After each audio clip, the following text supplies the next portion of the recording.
नमस्कार, आप देख रहे हैं सीजी एक्सप्रेस। आपके साथ मैं हूं सबीना देशमुख। तमाम जरूरी बड़ी खबरों के साथ हम हाजिर हैं। छत्तीसगढ़ के मुख्यमंत्री रमन सिंह आज से हफ्ते भर के लिए चीन दौरे पर रवाना होंगे। सीएम रमन सिंह के साथ अधिकारियों की एक टीम भी चीन दौरे पर जा रही है। जानकारी आपको दे दें कि यहां मुख्यमंत्री आईटी एक्सपो देखेंगे और साथ ही वो चीनी उद्योगपतियों से भी मुलाकात करेंगे। रमन सिंह के चीन दौरे को राज्य में निवेश लाने की कोशिशों के तौर पर देखा जा रहा है। विकास की एक बड़ी तस्वीर के तौर पर उनके इस दौरे को जोड़ा जा रहा है।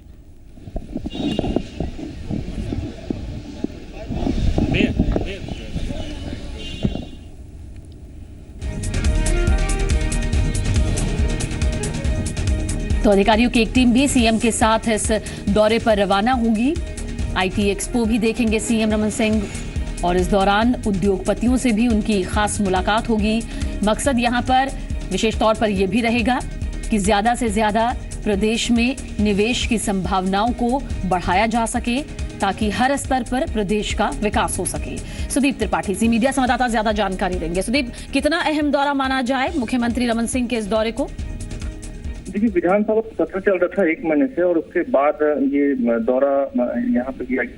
टीम जारी है, मुख्यमंत्री के साथ पूरे अफसरों की टीम रहेगी। एक कोर टीम है जो छत्तीसगढ़ के विकास के लिए काम करती है, तो वो पूरे अफसरों की टीम साथ में उनके जारी है। शाम को आज रवाना होंगे दिल्ली के लिए और दिल्ली के बाद फिर वो सीधा चीन के लिए और 12 अप्रैल को सीएम वहां से लौटेंगे। इस दौरान चीन के एक ऐसे शहर में आईटी का एक्सपो लगा है जो सबसे पिछड़ा शहर माना जाता है। उसी शहर में आईटी का एक्सपो वहां पे हो रहा है और देश विदेश की कई नामी कंपनियां वहां पे चीन में आईटी एक्सपो में शामिल होंगी। तो ये सबसे अहम होगा। आईटी एक्सपो में मुख्यमंत्री और तमाम अफसरों की जो टीम है वो आईटी एक्सपो को देखेंगी और वहाँ के जो बिजनेसमैन है, जो उद्योगपति हैं, उनसे उनकी मीटिंग वहाँ पे होगी, कुछ मुलाकात होंगी छत्तीसगढ़ में निवेश की संभावनाओं को लेकर। और इस दौरान भी हो सकता है कि कुछ बिजनेसमैन के साथ, जो देश विदेश के बिजनेसमैन है, उनके साथ कुछ एमओयू भी साइन होने की प्लानिंग की जा सकती है। तो इस तरीके से ये जो दौरा है वो आने वाले छत्तीसगढ़ विकास की संभावनाओं के मद्देनजर जो है ये अहम माना जा रहा है। तकरीबन 6 दिनों का ये पूरा दौर रहेगा। 12 अप्रैल को मुख्यमंत्री वापस रायपुर लौटेंगे। जी, शुक्रिया सुदीप तमाम जानकारी के लिए। कुल मिलाकर कहा जा सकता है कि मुख्यमंत्री रमन सिंह हफ्ते भर के लिए चीन दौरे पर है और ये दौरा प्रदेश में निवेश की संभावनाओं को बढ़ावा दे सकता है, जो कि विकास के लहजे से बेहद खास माना जा रहा है। और छत्तीसगढ़ दौरे पर आए राष्ट्रीय अनुसूचित जनजाति आयोग के अध्यक्ष रामेश्वर उरांव आदिवासी महिलाओं के साथ अभद्रता मामले की जांच के सिलसिले में बीजापुर आज जाएंगे। वहां से लौटकर वो रायपुर में मुख्य सचिव विवेक ढांड और डीजीपी एएन उपाध्याय के साथ मीटिंग करेंगे, जिसके बाद इस मामले पर अपनी रिपोर्ट केंद्र सरकार को सौंपेंगे। दरअसल कुछ जवानों पर आरोप है कि उन्होंने महिलाओं के साथ बदसलूकी की है। जानकारी दे दें कि उरांव मामले की जांच के बाद मंगलवार को मुख्य सचिव और डीजीपी के साथ मीटिंग वो करेंगे, के बाद अपनी रिपोर्ट केंद्र सरकार को भी सौंपी जाएगी। साथ ही उरांव रायपुर के सर्किट हाउस में जन समस्याएं भी सुनते नजर आएंगे। यहाँ बीजापुर जिले में के कुछ गांवों में सिक्योरिटी फोर्सेस के द्वारा आदिवासी महिलाओं के साथ बदसलूकी की गई। बड़े पैमाने पर संख्या बताई गई उसमें लगभग 40 की। तो ये आरोप सही है, गलत है, यही जांचने के लिए कमीशन की ओर से आया हूं मैं। और गरियाबंद में प्रशासनिक सुधार आयोग के अध्यक्ष ने नक्सल प्रभावित इलाके मैनपुर और देवभोग में योजनाओं और कार्यक्रमों के क्रियान्वयन के लिए जनसुनवाई की और लोगों से इस संबंध में सुझाव मांगे। खुडगांव गांव पंचायत में हुई जनसुनवाई में लोगों ने इस दौरान मुख्य तौर पर इलाके में बिजली और शिक्षकों की कमी की समस्या से आयोग को जागरूक कराया। साथ ही वन क्षेत्रों में मूलभूत सुविधाओं की कमी बताई। इलाके में पहुंचे कलेक्टर और कमिश्नर ने खाद्यान्न का वितरण, शौचालय निर्माण, खेत में निर्माण के कार्य और स्वास्थ्य सुविधाओं का जायजा लिया। अफसरों ने मूंगफली की खेती का अवलोकन भी किया और किसानों की सराहना की। साथ ही जन कल्याणकारी योजनाओं का भी अवलोकन किया। स्कूल खोलने के साथ साथ यही जो भी टीचर्स चाहिए, जो भी आवश्यक उनके लिए चाहिए, आवश्यकता जिन बातों की है वो सब हो जाना चाहिए। उसकी प्रतिपूर्ति हो तभी तो जाके वहाँ बच्चे पढ़ेंगे, नहीं तो बच्चे कैसे पढ़ेंगे वहाँ पे। सिमिलरली यहाँ हॉस्पिटल खुला है, यहाँ एक कम्युनिटी सेंटर है, हेल्थ सेंटर है, लेकिन उसमें 2 डॉक्टर हैं, 6 स्पेशलिस्ट के ये हैं, लेकिन कोई है ही नहीं। यहाँ भी लगभग 9 करोड़ रुपए पेंडिंग है। देवभोग में, मैनपुर में भी पेंडिंग है। पूरे जिले में लगभग 49 करोड़ है और पूरे प्रदेश में भी इस तरह की समस्या है। लेकिन मुझे लगता है कि आने वाले 10-15 दिन के अंदर जितना लंबित भुगतान है पूरा हो जाएगा। और छत्तीसगढ़ में नक्सलियों का खूनी खेल थमने का नाम नहीं ले रहा है। रविवार को नक्सलियों ने दंतेवाड़ा में सीआरपीएफ के जवानों को निशाना बनाया। दंतेवाड़ा में प्रेशर बम की चपेट में आकर सीआरपीएफ का एक जवान जख्मी हो गया। दरअसल सुरक्षा बलों की टीम सर्चिंग पर निकली थी। इसी दौरान कटे कल्याण थाना क्षेत्र के दंतेवाड़ा सुकमा के बीच नक्सलियों के साथ मुठभेड़ हो गई। तभी सीआरपीएफ 195 डी कंपनी का एक जवान प्रेशर बम की चपेट में आ गया, जिससे वो गंभीर रूप से जख्मी हो गया। जख्मी जवान को हेलीकॉप्टर से रायपुर भेजा गया। सीआरपीएफ के डीआईजी और दंतेवाड़ा एसपी भी घटनास्थल पर पहुंचकर हालात का जायजा लेते नजर आए।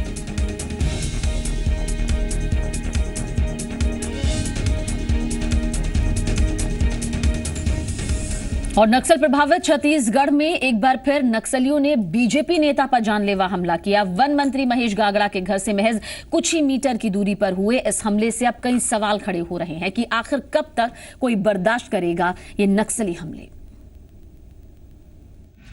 पहले धमकी दी थी, फिर हमला कर दिया। एक नेता बना निशाना, काम ना आई सुरक्षा। जी हां, एक नेता पर नक्सलियों ने जिस तरह से हमला किया, उस दौरान उनको मिली सुरक्षा काम नहीं आई। नक्सलियों ने कट्टे और धारदार हथियार से हमला किया। नेता को घेर कर गोली मार दी गई। लेकिन सवाल ये, आखिर कब तक हम नक्सलियों के हमले सहते रहेंगे? गंभीर रूप से जख्मी ये शख्स हैं बीजापुर में भारतीय जनता युवा मोर्चा के जिला अध्यक्ष मुरली कृष्ण नायडू। इनको इस हालत में पहुंचाने वाले लोग हैं नक्सली। वो नक्सली जो सिर्फ हिंसा की बोली बोलते हैं। वारदात को अंजाम दिया गया बीजापुर के भैरमगढ़ में। मुरली कृष्ण उस वक्त देवी के मंदिर में बैठे थे, लेकिन कुछ हथियारबंद नक्सली वहां पहुंच गए। नक्सलियों ने मुरली कृष्ण को चारों तरफ से घेर लिया और फिर नक्सलियों ने उन पर हमला कर दिया। मुरली कृष्ण पर नक्सलियों ने 2 गोलियां चलाईं, जो उनके कंधे और कमर में आकर धंस गईं। बताया यह भी जा रहा है कि नक्सलियों ने मुरली पर धारदार हथियार से हमला भी किया, लेकिन वो कामयाब नहीं हो सके। लोगों ने नक्सलियों को रोकने की कोशिश की तो नक्सली वहां से भाग खड़े हुए। पुलिस को सूचना मिलते ही वो मौके पर पहुंची। बीजेपी नेता मुरली को फौरन स्थानीय अस्पताल लाया गया, लेकिन उन्हें जगदलपुर के लिए रेफर कर दिया गया और वहां से बेहतर इलाज के लिए एयरफोर्स के हेलीकॉप्टर से उन्हें रायपुर लाया गया। मुरली कृष्ण नायडू भैरमगढ़ में मंदिर में पूजा पाठ कर रहे थे। उस समय कुछ माओवादी सिविल ड्रेस में आके 9mm पिस्टल से, कट्टा और टंगिया से उनके ऊपर हमला किया। दरअसल मुरली कृष्ण नायडू को नक्सलियों ने पहले ही हमले की धमकी दी थी, जिसके बाद उनकी सुरक्षा बढ़ा दी गई थी।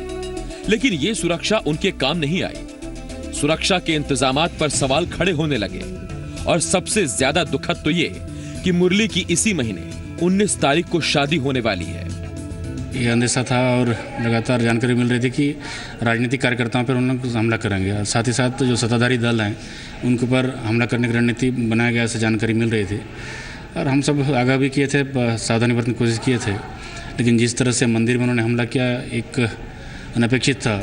ये वारदात उस जगह पर हुई है जहां से कुछ ही मीटर पर वन मंत्री महेश गागड़ा का घर है। जाहिर है कि सुरक्षा पर सवाल खड़े होंगे ही, लेकिन सवाल यह भी है कि आखिर छत्तीसगढ़ कब तक नक्सलियों के हमले बर्दाश्त करता रहेगा। ये कभी खुल के सामने लड़ने वाले लोग नहीं हैं और हमेशा छुप कर ही वार करते हैं। तो इनकी जो आदत है, इससे कहीं ना कहीं से हमको सेफ रहने की आवश्यकता है। उसके लिए अपन स्वयं तैयार करके किस तरीके से लड़ा जाए, इस पर भी अपन को विचार करना चाहिए। दरअसल सवाल सुरक्षा का नहीं है, बल्कि सवाल है नक्सली गतिविधियों का। एक तरफ मुख्यधारा से भटके लोगों को मुख्यधारा में लौटाने की कोशिश की जा रही है, लेकिन इनमें से कुछ लोग ऐसे हैं जिन्हें हिंसा की आदत होती जा रही है। इसके गवाह हैं कुछ बड़े हमले। 6 अप्रैल 2010 दंतेवाड़ा के चिंतलनार के जंगल में घात लगाकर हमला हुआ। सीआरपीएफ के 75 जवानों समेत 78 लोगों की हत्या कर दी गई। 25 मई 2013 सुकमा की झीरम घाटी में कांग्रेस नेताओं पर हमला हुआ। कांग्रेस प्रदेश अध्यक्ष समेत 32 लोग शहीद हो गए।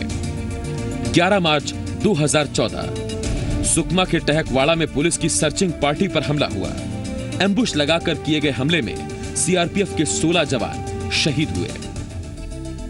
30 नवंबर 2014 सुकमा के कासलपाड़ में नक्सलियों ने हमला किया। हमले में सीआरपीएफ के 14 जवान शहीद हुए। 11 अप्रैल 2015 सुकमा के पिड़मेल में 400 नक्सलियों ने हमला किया। फायरिंग में एसटीएफ के 7 जवान शहीद हुए। आखिर कब तक कोई नक्सलियों को बर्दाश्त करता रहेगा? क्या वो वक्त कभी नहीं आएगा जब नक्सलियों को मुंह तोड़ जवाब दिया जाएगा? रायपुर से देवेश तिवारी और कन्हैया शुक्ला के साथ ब्यूरो रिपोर्ट, जी मीडिया।